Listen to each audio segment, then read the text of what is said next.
I want to echo the same things. I mean, we see travel very strong. Was strong throughout the end of 23 and starting very, very strong in 24. It's funny that you mentioned, or not funny, it's interesting that you mentioned India because we see India booming. China growing, not yet there. For many, many countries, China is back to the top 5 list. But I think we see the growth in the markets and the strength of the markets, and that's with the Chinese market not fully there. So we're very optimistic towards 24 and 25.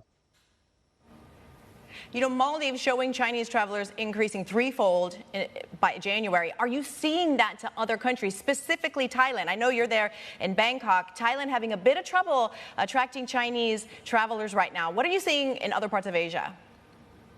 So we see China gradually growing. I think it's early to talk about full recovery. So they're here and there, like I've seen the Maldives data here and there. It's getting there. I think Focusrite talks about an increase over 2019 levels in 2024 of Chinese travelers, but it's hard to know. I mean, it's a mixture of domestic and outbound. So I would say in general, the Chinese travel outbound is still weak. But the good news, two good news. One is that I believe it's coming, right? So it may take a little bit longer to 2024 or even 2025, but it's coming. And at the same time, we see a lot of diversification in sources. Take Thailand as an example.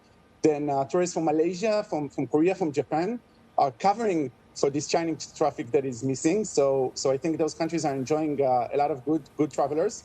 Obviously, we have India growing very fast. So I would think about China as the cream on the top of what seems to be a very good year for Thailand and anywhere in the region. The one thing I'm seeing is that a lot of people in the industry are saying with the issues that we're seeing in the Middle East, the travelers that may have been attracted to go there, now they're thinking might be coming to Asia. What are you seeing in terms of places like North America and Europe? Do you think that Asia will benefit from some of the issues going on in the Middle East from travelers that might be too afraid to go there right now? So it may be the case. You know, we see it's very hard to distinguish because I think there are a lot of things that are happening.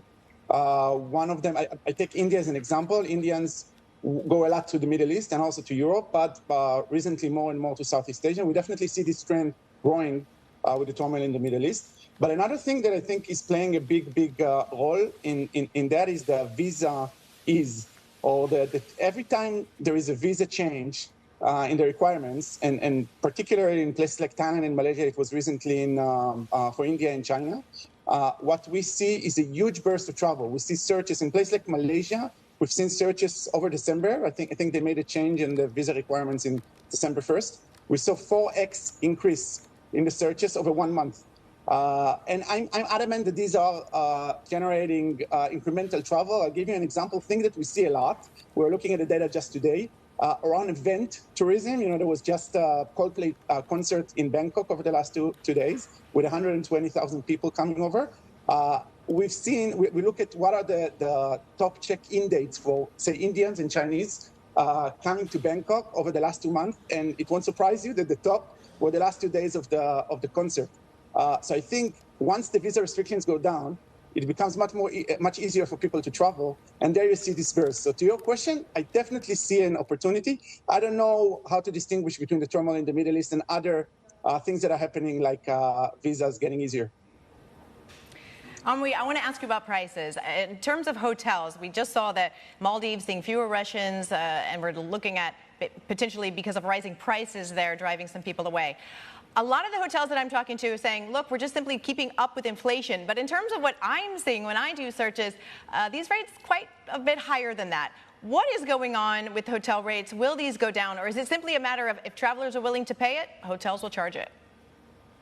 So I actually think more than hotels, air prices are high. So hotels prices are higher than 2019, but I think air prices are still, and we talked about the outbound and international travel not back to where it was before. So I think there is a bigger hit to your wallet. But I think at the end of the day, call it over 6 months to a year, it's a demand and supply game. I think demand is going upwards significantly. So yes, many travelers are willing to pay.